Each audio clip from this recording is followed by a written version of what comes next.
The insult my father-in-law delivered into the microphone at the Fairmont Royal York that night was precise, practiced, and loud enough to bounce off every gilded surface in the Confederation ballroom. The old handyman she calls a father should be grateful we didn't turn her away at the door, he said, pausing to let 300 of Toronto's wealthiest donors laugh into their wine. We don't usually accept charity cases as Lorne family wives. The laughter was still climbing when my husband stepped to my left side, leaned close as though he were about to say something tender, and drove the flat of his palm across my cheek with a crack that silenced the string quartet entirely. I did not fall, I did not cry. I pressed my thumbnail into my palm to ground myself, tasted copper, where the inside of my cheek had caught my teeth, and looked up at 300 faces that had gone suddenly, completely still. 3 years of calculated silence ended in that moment. They believed I was the grateful nobody they had absorbed into the family out of some vague goodwill. They had absolutely no idea that the man my father-in-law had just called an old handyman was retired Commissioner Alden Marsh, the former head of the Canadian Islands and the current chair of the CMHC Advisory Council. And they had no idea I had spent those 3 years quietly building the federal case that would hollow out everything the Lorne name stood for. Before I take you back to the beginning of those 3 years and show you exactly how I got to that ballroom, please take a moment to like this video. Tell me in the comments where you're watching from tonight, because what happened after that slap is going to surprise you.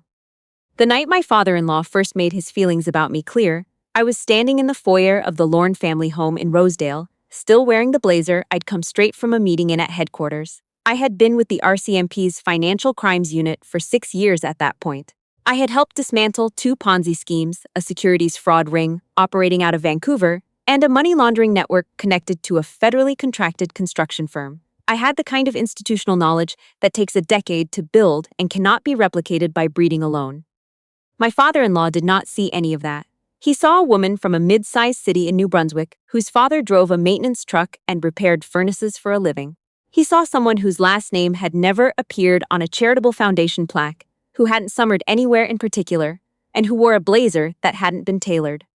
He shook my hand once, looked at my fingers for half a beat too long, and said to my husband without lowering his voice, "You've brought home someone ambitious. Just make sure she understands what this family requires." My husband laughed. He had a way of laughing that took the edge off things in the moment and left it somewhere else for you to find later. I told myself it was nerves, on both their parts. I told myself wealthy families were simply direct. I had grown up watching my father read people in 60 seconds flat. His quiet precision, the way he could enter a room and understand within moments what the room was hiding, and I had spent years training myself to do the same. I knew exactly what I was seeing in that foyer. I chose not to name it yet. That was the first mistake. My husband had proposed 8 months in, which in retrospect was precisely long enough to seem romantic and precisely short enough that I hadn't yet seen the structure of his family's finances up close. The Lorne Development Group was one of the largest private real estate conglomerates in Ontario, commercial towers in the financial district, mixed-use developments across the 905, and a significant portfolio of federally subsidized affordable housing projects funded through the Canada Mortgage and Housing Corporation. To the public, the Lornes were philanthropists. Their name was on a wing of a children's hospital and a scholarship fund at a major university. What I didn't know on the day I moved my boxes into their Rosedale guest suite, my father-in-law had insisted we live there during the first year of our marriage to ease the transition, which I understood within a week meant to monitor me, was that the CMHC affordable housing grants were not going where the government believed they were going. But I'm getting ahead of myself. The first 3 months inside that house were a systematic dismantling. It started the way these things always do. Small, deniable, and spaced just far enough apart that you could almost convince yourself you were misreading the pattern. My father-in-law referred to my prior career in the past tense around his friends, as though I had retired from something quaint, like teaching primary school. My mother-in-law would sigh audibly whenever I used the wrong fork at dinner, not correcting me, just letting the sigh do the work. My husband would cut across my sentences at dinner parties to redirect the conversation toward himself, squeezing my hand under the table at the same moment so that when I looked at him, he was already smiling at someone else. When I left the force, my father-in-law had made it quietly clear that a Lorne wife employed by federal law enforcement was complicated for the firm's government relations. I folded my RCMP identification into an envelope and put it in the bottom of a keepsake tin on the top shelf of the wardrobe. I kept the tin where it belonged to a version of me that still existed, even if no one in that house believed she did. The financial control came next. My father-in-law set up a joint household account and required all personal spending over $200 to be submitted with receipts to the estate manager, a woman who reported directly to him, not to my husband. When I queried a $47 charge for printer cartridges I had bought for a pro bono financial literacy project at a local newcomer settlement service, I received a handwritten note asking me to itemize my projects and confirm they did not represent a conflict of interest with Lorne Development's community partnerships. That note went into a folder. Everything went into a folder. I didn't let them see me keeping it. I smiled at their dinners, ironed my husband's shirts to the standard my mother-in-law's housekeeper had helpfully demonstrated for me, and listened to my father-in-law tell guests that my husband had a gift for identifying value in underdeveloped assets. He always said this while gesturing vaguely in my direction, and the guests would smile at me with a particular warmth I eventually recognized as sympathy. Not admiration, sympathy. The night I found the first document, I was looking for a property summary my husband needed for a board presentation. He handed me the key to his home office, with visible reluctance, told me to check the second drawer, and went to bed. I found the property summary in the second drawer. Beneath it, I also found an internal transfer authorization for $4.2 million routed from the Lorne Development subsidiary that managed their CMHC-funded projects to a numbered company registered in the Cayman Islands. The authorization was signed by my father-in-law. The date was 6 weeks prior. The corresponding CMHC grant disbursement report, printed on federal government letterhead, listed that same $4.2 million as expended on approved construction costs for a 60-unit affordable housing development in Scarborough. I stood in that office for a long moment, holding both documents in steady hands, and felt the particular quality of calm that settles over you when something you suspected but could not prove suddenly materializes in paper form. I photographed both documents, I locked the office, I returned the key to his desk in the morning and said nothing. Over the following 18 months, I documented everything. My access to that office was limited, but I had other methods. I understood how development financing worked at a structural level. I knew which public filings to cross-reference, which disclosures to track through the Ontario Land Registry, and how to read the gaps between what a corporation reported to its government partners and what it reported to its investors. I worked at night, in the small third-floor sitting room nobody used, on a laptop I had bought with cash from a grocery store gift card, and registered to an email address that didn't connect to my name. I kept my notes on a USB drive I wore on a chain under my shirt, alongside the chain my father had given me the day I graduated from RCMP training. What I uncovered over those months was not a minor accounting error. The Lorne Development Group had secured $31 million in CMHC funding across 7 separate projects over 4 years. Of that, I could trace at least $22 million to numbered companies in the Cayman Islands, Panama, and Vanuatu, cycled back into private Lorne accounts through consulting invoices from firms that did not appear to employ anyone or perform any identifiable service. The housing projects existed, but they were underbuilt, corners cut on materials, deficiencies papered over, units counted as completed that were not habitable. Families on the city's housing waitlist had been assigned to units with faulty electrical panels and inadequate insulation in a Scarborough winter. My father-in-law received a Community Leadership Award from the City of Toronto in the 3rd year of my marriage for his contribution to affordable housing in the GTA. I watched him accept it at a luncheon and did not move a single muscle in my face. On the first Saturday of every month, I drove my 11-year-old Civic to a diner near the bus terminal in Oshawa. The coffee was bad, and the television behind the counter was always too loud, which was precisely the kind of place where a retired man in a worn canvas jacket with his own thermos would go entirely unnoticed. My father was always in the corner booth when I arrived. He did not look like what he was. He had never looked like what he was. That had in many ways been what made him so effective. He was a large, patient man with reading glasses and careful eyes, the kind of patience that comes from decades of learning that most people talk themselves into trouble if you simply give them enough silence.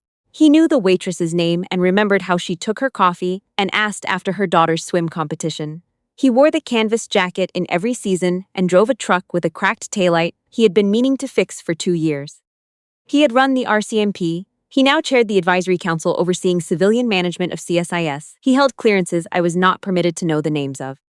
My brother, a Crown prosecutor with the Public Prosecution Service of Canada, based in Ottawa, and the most organized person I have ever known, was always across from him with a legal notepad and a pen he clicked quietly and rhythmically while I talked. I had told them what I suspected in the 3rd month. By the 1st year, I was bringing documented evidence. By month 18, my brother had enough to build a preliminary brief. By month 26, he had passed the file through the appropriate channels, and the RCMP Commercial Crime Division had opened a parallel investigation that my father had ensured, through his advisory role, would not surface to anyone connected to Lorne Development's government contacts before we were ready. My father never once told me to leave. He never once suggested I should simply file for divorce and let the system handle it without me. He understood what I was doing because he was the person who had taught me how to do it. You don't build a case from the outside if you can build it from the inside. You stay in position until the evidence is complete. He reached across the table one morning, placed his hand over mine, and said quietly, "You don't need their permission to be who you are. Take the time you need. When you say go, we go." My brother slid a folder across the table. Inside were the outlines of an emergency production order, a criminal code forfeiture application under the Proceeds of Crime and Money Laundering Act, and a receivership petition for the Ontario Superior Court. He looked at me over his reading glasses and said, in the same tone he used before the federal court, "Every numbered company traces directly to your father-in-law's personal tax filings and your husband's directorship records. The evidentiary chain is complete. We need your authorization to proceed." I looked at the folder, then I pushed it gently back toward him. "Not yet," I said. "They're hosting their foundation gala at the Royal York next month. I want them at the top before the fall." My father looked at me for a long moment, then he smiled, just slightly, just at the corners of his mouth, and nodded. "Before I take you to the night of the Fairmont Royal York Gala, and the moment everything came apart for the Lorne family, please subscribe to this channel if you haven't already, and turn on the notification bell. If you're rooting for justice tonight, type the word justice in the comments right now. Let's go back to the Confederation Ballroom. The morning of the gala, the Lorne house ran like a production. My mother-in-law had reserved the upstairs for a stylist, a makeup artist, and a woman whose only apparent function was to carry garment bags and offer opinions. My father-in-law had a car coming at 5. My husband had a new suit from a Yorkville tailor hanging on the back of his dressing room door where it had been for a week. I dressed in the laundry room. Not because I was told to, because by that point I understood the architecture of my own endurance, and I was not going to spend emotional energy performing gratitude for a dressing table I wasn't welcome at. I had my own gown, purchased 2 years earlier and preserved carefully. I had my grandmother's earrings, which my mother-in-law had once described as sweet in the tone people use when they mean dated. I did my own hair on the folding stool beside the dryer and thought about nothing except the sequence of events I had planned for that evening. Before we left, my husband called me into his study. He had a document on the desk, 3 pages, dense with legal formatting, a signature line at the bottom under the Lorne Development Group letterhead. He explained it with the efficient confidence of someone who believes he is speaking at a level too complex for his audience. It was a liability indemnification clause, one that would make me personally responsible for $18 million in what the document called legacy financing obligations. These were, from my own records, losses absorbed when one of the Cayman-numbered companies had been flagged by a financial institution and the funds had to be written off rather than repatriated. He wanted those losses attached to my name before the government's annual reporting cycle closed. "Sign it tonight before we leave," he said. "It protects the family if anything gets complicated."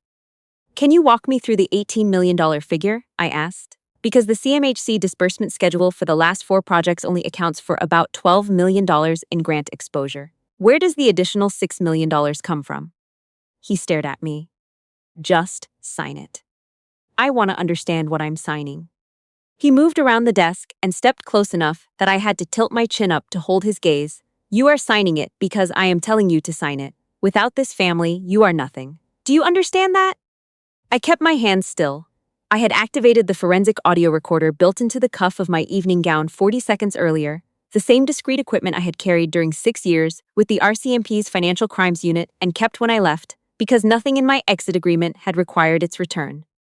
"I just want to understand the figure," I said, softly, as though I were confused. "If there's a $6 million discrepancy between the CMHC filings and the actual construction records, wouldn't signing this expose me personally to a shortfall the company created?" He lost his patience. That was all I needed. He told me, in the controlled fury of someone who believes they cannot be overheard, exactly where the $6 million had gone. He told me about the Vanuatu account. He told me about the consulting invoices. He said the federal government would never successfully audit a company with Lorne Development's political relationships. He said it with the contempt of someone who had been getting away with things for so long that he had forgotten getting away with something and being safe are not the same. I took the pen he handed me, signed my initials in a deliberate illegible scrawl that no court would accept as a legal signature, and handed the document back. He did not look closely enough to notice. In the limousine to the Royal York, my father-in-law talked about the evening's keynote, the board members who would be attending, and the announcement he planned to make about the foundation's next phase, a new $40 million community housing campaign to be named after the family. He talked about the legacy of the Lorne name, he talked about stewardship, he talked about responsibility. I sat across from all three of them with my hands folded in my lap and said very little. The Confederation ballroom was full when we arrived. 300 guests, municipal politicians, federal MPs, development executives, hospital board chairs, and the kind of Toronto money that has been giving to the same causes for generations. The chandeliers were the old ones, original to the hotel, enormous and warm. My father-in-law moved through the room like a man who had been rehearsing his own mythology his entire life. His keynote began warmly: land acknowledgements, foundation statistics, a video of newly built housing units, and grateful families. He spoke about community, he spoke about the Lorne family's values. And then he paused, looked directly at me from the podium, and did what I had known for months he might do: used the public platform to re-establish the hierarchy, to remind 300 witnesses that my presence in the family was conditional, that I was something the Lornes had absorbed out of charity and could retract the same way. He said my father was a handyman who should be grateful I had married well. He used the word grateful. He used the phrase beneath this family. He smiled when he said it, and some people laughed, and some people did not, and my husband looked across the stage at me with a warning in his eyes. I stepped forward. I said quietly, close enough that only he and the nearest guests could hear, the CMHC is going to want a full accounting of the Scarborough project financials before end of quarter. You should know that before you keep speaking about community responsibility. My father-in-law went rigid. My husband had heard enough to understand what I meant. He came across the stage floor in 3 steps, raised his hand, and struck me across the left cheek in front of 300 people and every camera in the room. The ballroom went completely silent. He stood over me, breathing hard, and said I should be ashamed of myself, that I should be grateful. The general message was that he was putting me back where I belonged. I straightened, I squared my shoulders. I touched the side of my face once. Briefly, the way you confirm something is real and then file it as data. I looked at my husband, at my father-in-law, at 300 people holding their champagne glasses very still. Then I reached into my evening bag and pressed dial on the burner phone. My father answered on the second ring. I did not explain what had just happened. He would see it on the hotel cameras within the hour, and he would read it in my voice before that. I spoke clearly, because the stage microphones were live and I wanted the room to hear every word. I said, Dad, it's time, bring everything. I ended the call and dialed my brother's number. He had a flight on the ground at Pearson with a federal liaison team and a stack of sealed court orders that had been ready since Tuesday. Then I walked to the audio-visual panel at the side of the stage and plugged in the USB drive I had carried on a chain against my sternum for 2 years. The documents went up on the main screen: federal grant disbursement records, numbered company registrations, wire transfer authorizations bearing my father-in-law's signature alongside the corresponding CMHC filings that said the money had gone somewhere else entirely. And playing through the ballroom's surround sound, a clean audio file of my husband's voice from 2 hours earlier, explaining in specific and damning detail exactly how $6 million in federal affordable housing funds had been moved through a Vanuatu account.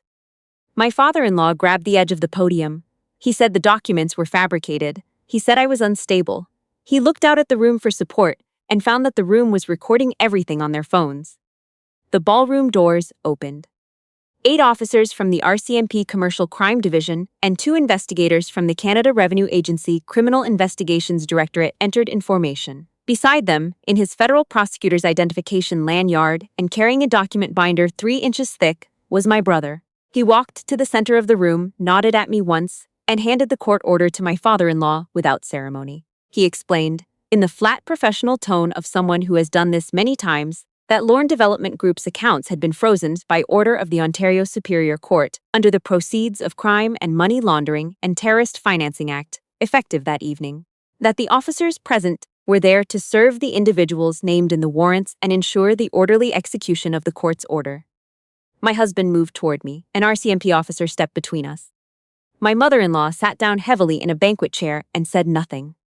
The second time the ballroom doors opened that night, the silence was different. Not shocked, but something closer to recognition. My father entered in his dress uniform for the first time in 7 years. He had told me on the drive home from the Oshawa diner 4 weeks earlier that he'd had it dry cleaned and pressed, just in case. The commissioner's insignia, 4 decades of service ribbons. The quiet authority of a man who has spent his life walking into rooms that were not expecting him. He came down the center aisle slowly, without hurry, the way people walk when they are certain no one is going to step in their way. My father-in-law saw him coming. His face did something complicated and then went very pale. My father stopped at the foot of the stage. He looked at the man who had called him an old handyman 20 minutes earlier.